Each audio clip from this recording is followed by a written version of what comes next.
Le centre de la couronne. Le triangle de la couronne se situe au sommet de la tête. Le port d'une couronne par les rois et les reines indique une harmonisation à un mode de pensée plus élevé.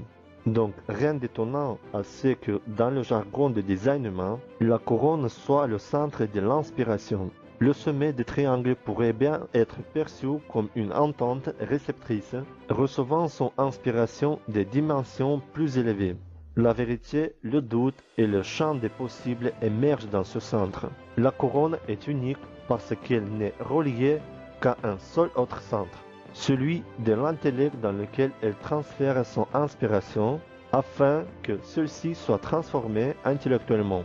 C'est l'un des deux centres de pression et cette pression a pour nature de trouver un sens à la vie. Chaque fois que vous faites un effort pour comprendre quelque chose, vous sentez la pression de la couronne. Ou pourrait-on dire l'urgence de résoudre un problème.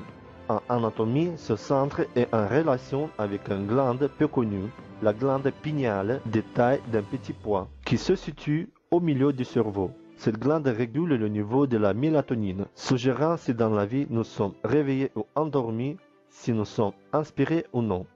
Quand votre couronne est définie, votre tête ne finit pas de palabrer, réfléchissant sur toutes sortes d'idées, de vérités, de doutes, de possibilités. Je présume que vous vous attendiez dire ceci. Je ne sais pas d'où vient cette inspiration, elle est là.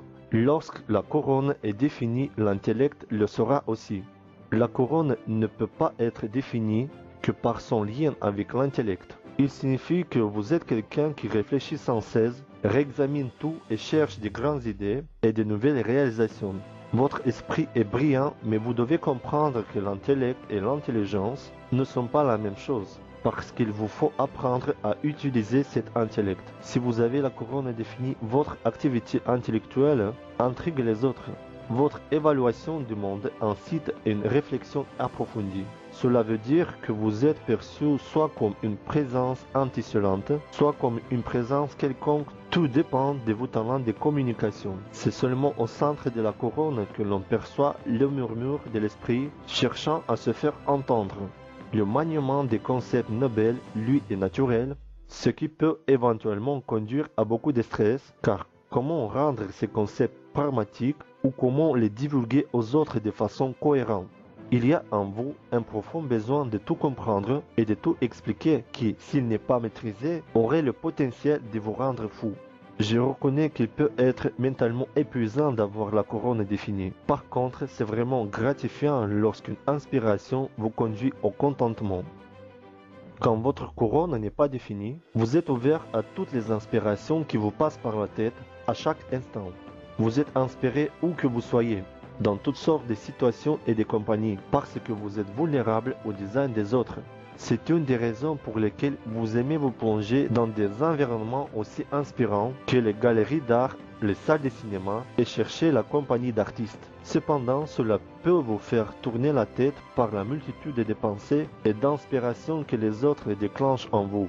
Vous courez le risque d'être tellement influencé par les pensées, les problèmes et les difficultés des autres que vous passez à l'action. Certaines personnes peuvent passer leur vie à promouvoir le succès des autres et à vivre dans leur ombre. Posez-vous cette question.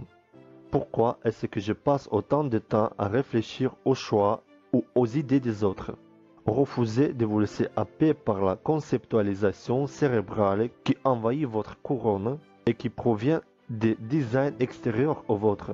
Et permettez à votre centre d'agir en tant qu'antenne réceptrice des pensées d'autrui. C'est la façon de transformer le pouvoir d'une influence extérieure à une sagesse imperturbable. Celle-ci vous offre le détachement, élucider le flou des pensées complexes venant des autres, afin de le retransmettre avec clarté. Un bon exemple serait celui d'un étudiant comprenant la vision complexe de son professeur sur un sujet particulier et capable de la résumer clairement. Avant de réagir à des enthousiasmes des feux de pelle, rester critique, ce n'est souvent qu'une perte de temps.